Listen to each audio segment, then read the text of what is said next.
What is up, peeps? Hope you're good. AV the Beast here. Today is pull day, back and biceps, or a little bit of biceps. I'm busy now getting my pre-workout meal in. Cream of rice, 120 grams of that, with 50 grams of whey protein, 50 grams banana, and 10 grams dark chocolate, 90%, and 3 of these babies. So yeah, guys, I'm actually busy here with some admin. Um, Almost caught up. Remember the last video I told you guys I'm a little bit behind. We're almost caught up now. I'm just doing the last few check-ins here. Then I'll be up to date. I like to smear my cream of rice on my rice cakes like this. Feels like a little chocolate biscuit.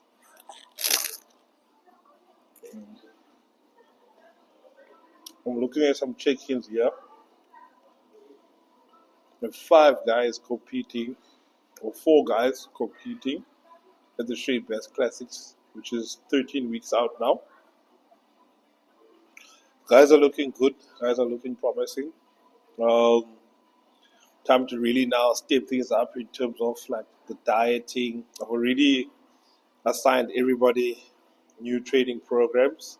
Everyone's training program is different, so try to tailor the program as best as I can to whatever improvements that specific person needs, whatever areas they lack in. So even through prep, as much as we're not going to gain much muscle in prep, you still want to maintain and what you call um, amplify or still improve on those areas. So you don't want those areas to dissipate away when you start prep, because that's what usually happens when you prep. You're in a calorie deficit, energy expenditure is high, and your weak body parts usually flatten out first.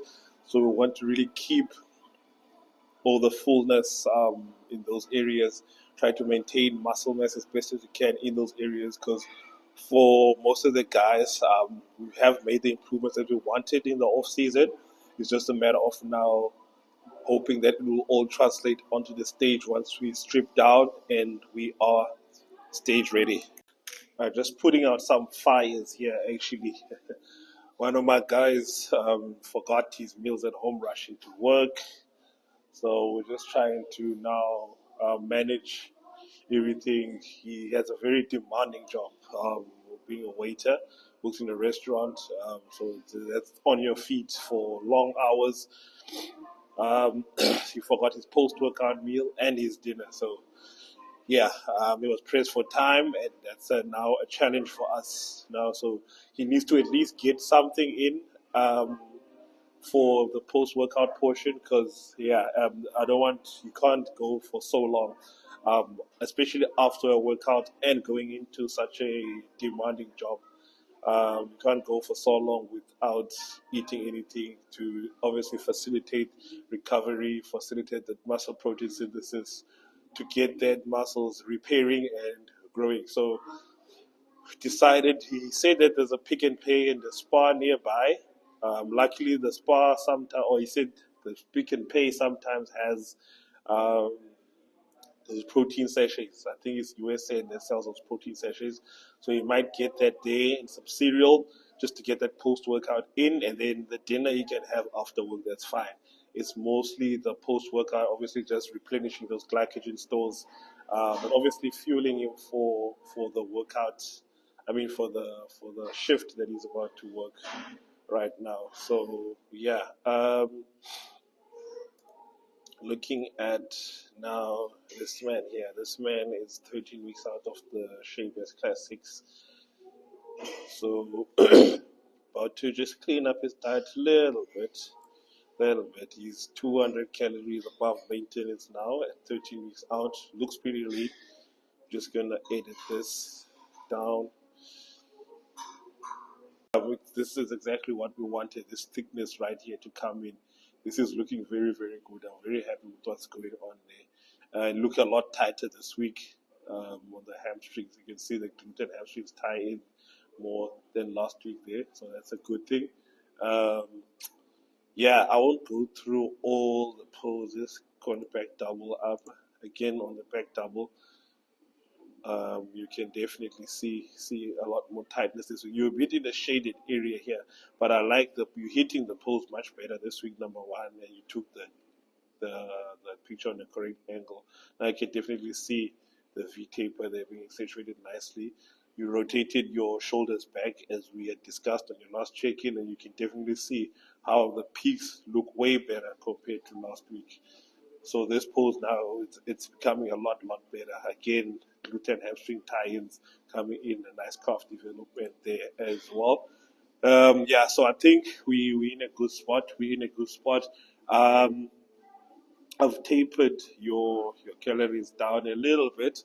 I'm happy with the water intake. Everything else here I'm happy with, except that mess that's going on here. I don't know what's going on here, having Nando's every other day. We need to fix that. We need to fix that. But I've tapered your meals down because we're 13 weeks out now, so that to get ready to start prep in 12 weeks. So I just reduced the oats to 80, reduced the cream of rice here to 80 as well. Yeah, that's all. That's all good. Have a good day. Cheers, cheers. Come, Joseph. Come, buddy. Get those elbows in. Tuck the elbows in. Tuck them in here. You want to get the lower lats in. Let's go. Tuck that elbow in. Don't go too high that you disengage. Stop there. There we go. You want to go into your rear delts. You see, the moment you go there, you see that's your traps and rear delts already. So you need to just go up until where your lats are stretched enough, then back in, back in. So you see, so that's the difference between you doing the reverse grip. It's not like the wide grip that I'm doing. Because, see, there I want to try it. So there you can get the stretch. But here, if you go too high, you're going to end up engaging too much on your shoulders. Yeah.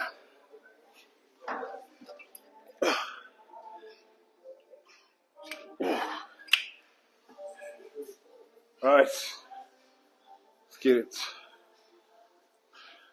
You want to be famous? Yeah, buddy. Subscribe.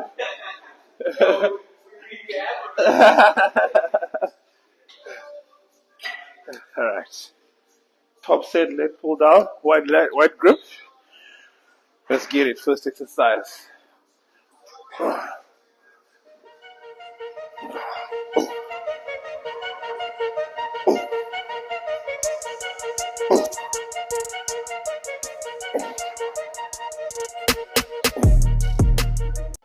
This is one of C-Bum's favorite exercises, the bench dumbbell row. One can argue that you could do this on the T-bar row, the chest supported, but you don't get that free, that more natural style of movement that you get with the dumbbells. And also with the T-bar, you're limited to the straight grip and the slightly angled one. You don't really get this one where I'm doing a neutral grip on the dumbbells, where you're really driving into those lower lats. So you're really going into that, similar to what you do with a single arm row. So there, then go drive into those lower lats, get that nice thickness there on those lat insertions. So, yep, let's get it.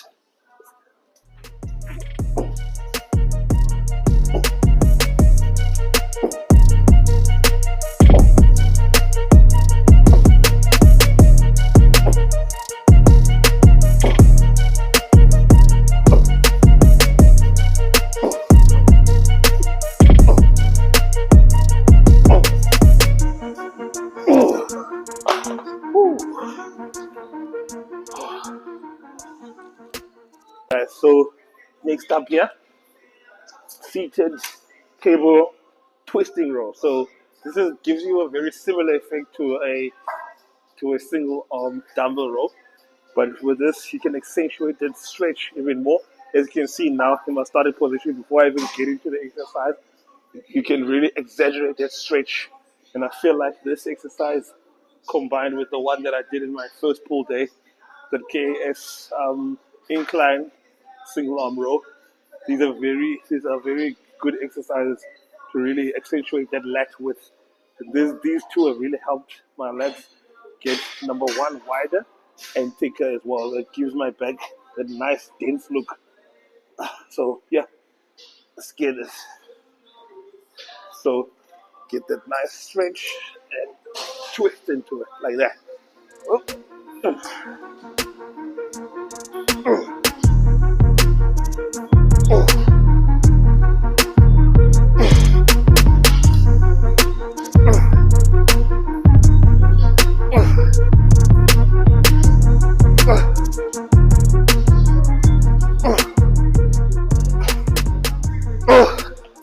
Alright guys, so seated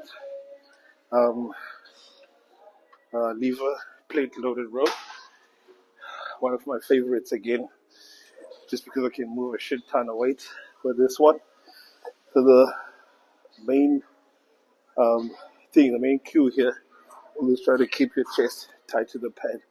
See, a lot of people do this, but you must try and keep your chest tight or in touch with the pad, and then just arch and drive those elbows right through, just right past your torso to get that nice contraction, get those lower lats nice and engaged, and not lean into it and get that momentum. So now to isolate those lower lats, keep the chest tight to the pad.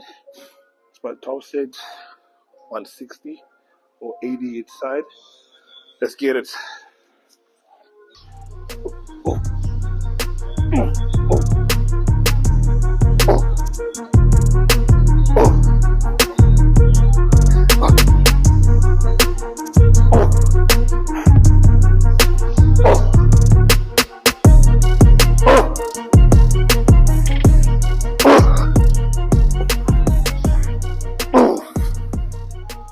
Guys, so next up, rope hammer curls, the cable machine. Again, if you remember with the cables, the advantage of the cable is the concentration throughout the full range of motion, right from the start of the rep to the pre-contraction and all the way down. So that's a very nice advantage about using cables for any exercise. This is our last set, so we're adding an intensifier to this one, called the rest pause. So basically, on my max weight, I'm gonna push for, say, my maximum on my previous set. I got in about 10 reps, so I'm gonna push for that same 10 reps on that same max weight, and then rest 15 seconds, and then push again till failure. So that's basically what a rest pause is. So yep, let's get it.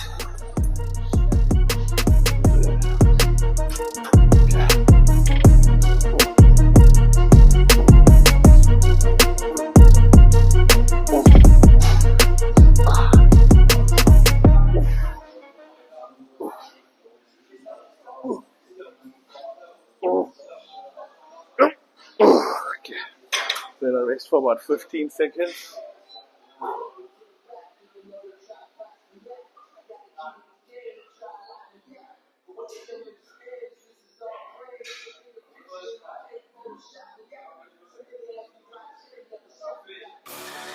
Alright, let's go. I would push the feet in.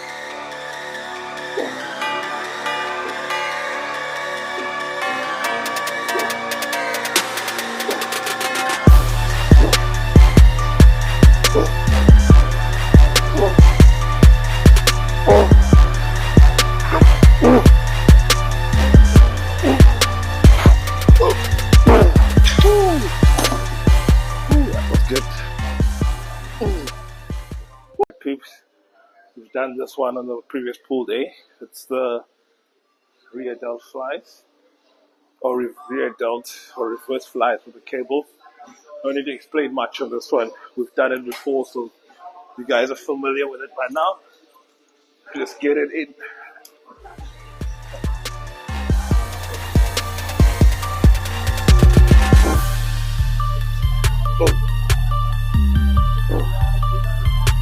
Oh.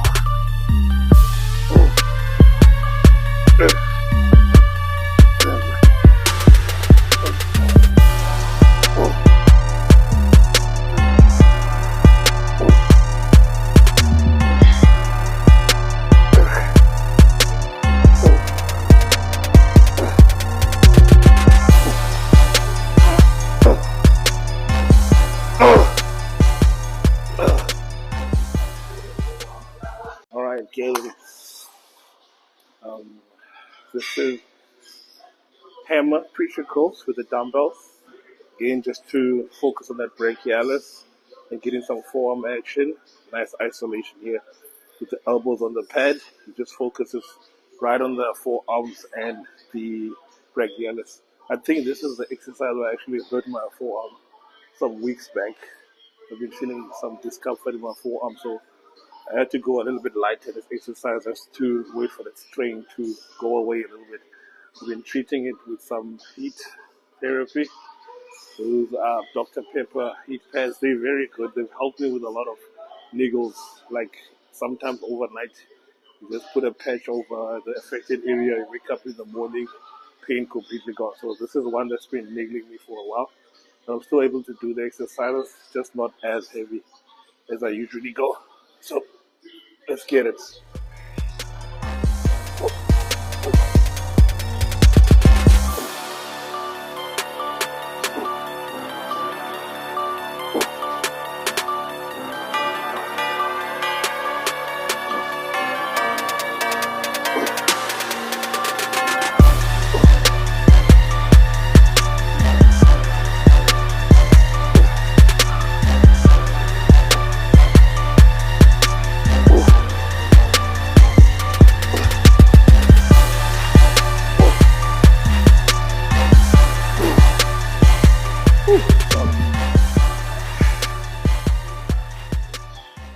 Alright guys, so finisher, cable, wire race.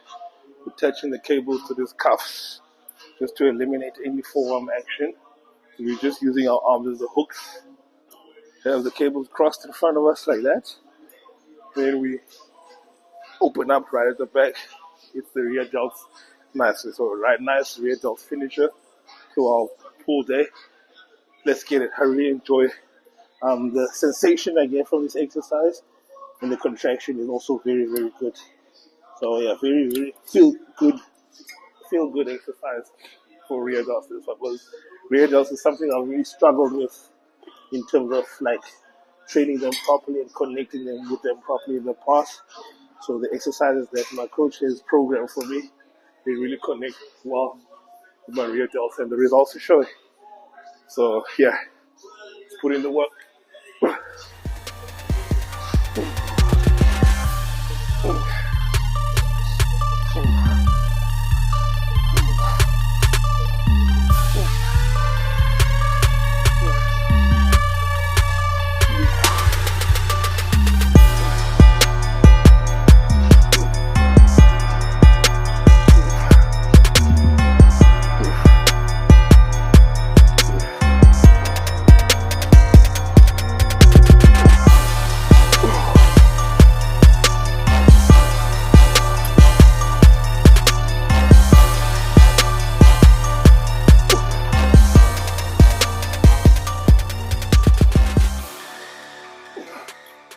Alright guys and girls, time for post-workout meal.